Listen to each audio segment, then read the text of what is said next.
Hi! In the last lesson we have made buttonholes. Let's sew button.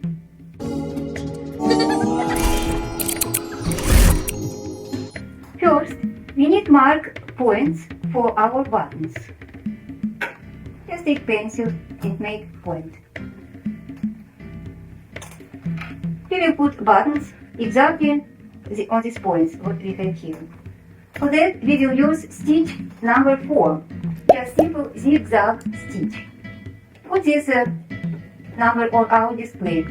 Display show us name of foot J, but for buttons, for sewing button, we will use foot M, this one.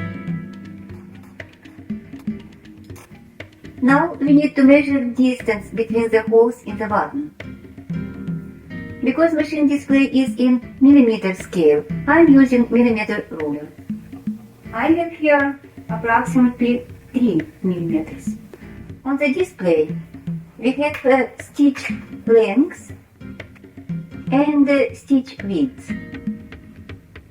We need to set width of the stitch to 3 millimeters. Right now I have 3.5. So I will use this button, and now I have 3 millimeter size of my buttonholes. If we try put button under foot, it's not easy, because the feed dog mechanism is raised over the needle plate. Just make this surface smooth.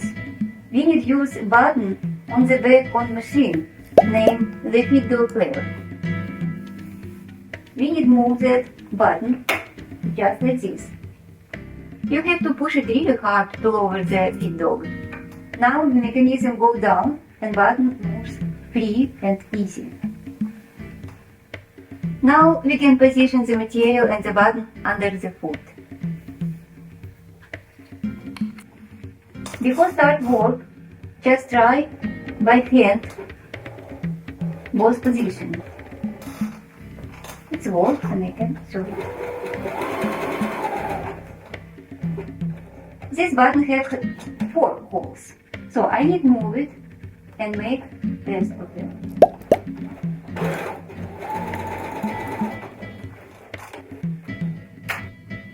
Now check if threads need to be secured. Try to pull the threads off the button. This time threads are secured, so I just need to cut the threads.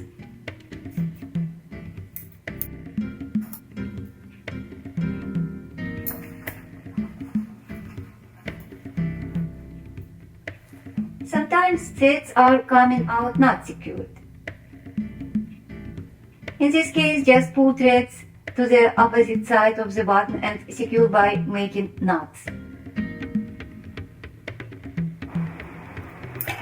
And this we need just make knot here.